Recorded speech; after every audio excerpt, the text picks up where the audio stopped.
Hey, good morning everybody. Bob KK4DIV, and we're coming to you from the front yard this morning. And looky here, I've broken out an oldie but a goodie. This is one of the first antennas I ever got, probably the first antenna I got for portable work, for any kind of radio work in general. This is the Wolf River Coil Silver Bullet 1000. You get this for around $70. You can check out their website at Wolf River Coils. Google it. I can't remember. I think it's wolfrivercoils.com. But just Google Wolf River Coils and you can find it there. But again, like I said, this is the Silver Bullet 1000. This runs about $70, and it was the first or one of the first antennas I got. I have it attached to a long telescoping whip. This is a Buddipole whip. You have some other options you could use. You could also use a 102-inch CB whip, which is the first thing I used. I have two of these coils. This is the actual first one I got, and I have it marked here for easy reference for the different bands. This does tune from 80 to 10 meters, and I just have it marked here. I can get it in the general area and then do some fine tuning from there. It just makes tuning for me just a little bit easier. I just have the numbers written on there with a Sharpie. I do have a second one that I attached to the driver's side bumper. I have a antenna mount there.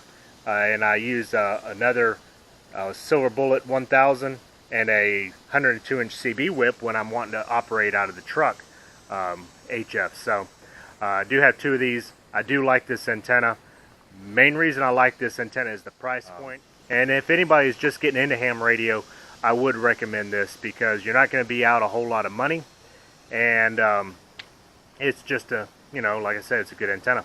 I do have a couple of radials, counterpoises coming off on either side of this antenna, so it is recommended to have a radial or two or three, more the better.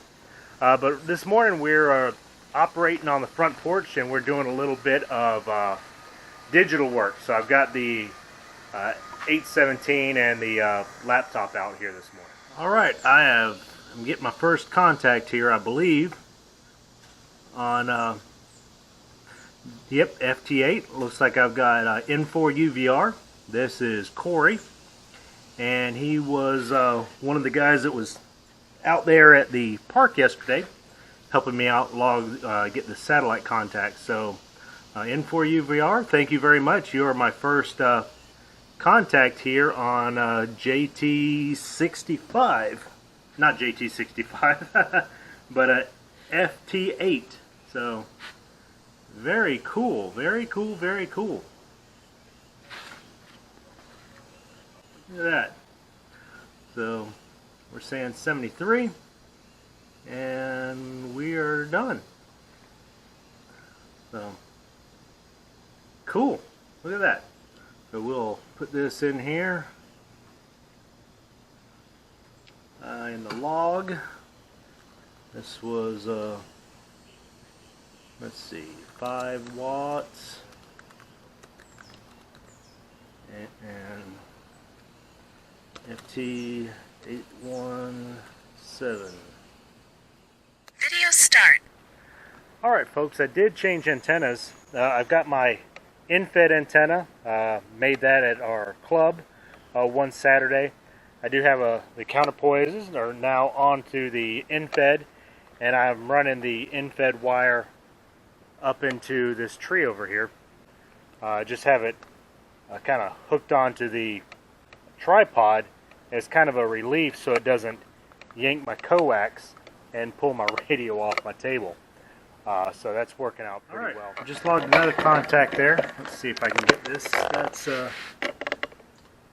AB1ZU, Alpha Bravo 1 Zulu uniform. Alright guys, well I did show the endfed antenna using that 9-to-1 unun that I made at our club one Saturday.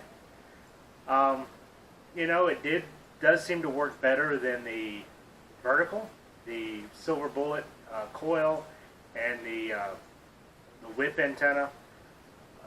The wire endfed does seem to work a little bit better. Now I have had success with that vertical, and I'm not putting it down by any means. But the wire antenna today just seems to work better. There's been days where the wire antenna, that endfed, just to me didn't seem like it was working much at all. So you know, it is what it is, and you know, if I had a dipole, maybe that would work even better, but I didn't put the dipole up today. I just had two. So, you know, it's nice to have some options in your radio arsenal, as I like to say. I keep the endfed in the Go box, the 817 Go box that I have, but I also have that WinCamp 80 meter offsetter fed dipole. That's a great antenna. I've got the Silver Bullet 1000 vertical. Made lots of contacts with it.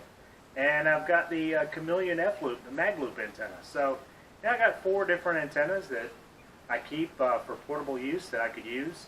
It's nice to have options because, you know, what doesn't work one day, you have the opportunity to try something else. And what works one day might not work the next. So, you know, radio is a fun thing. So always a lot of experimentation and trial and error.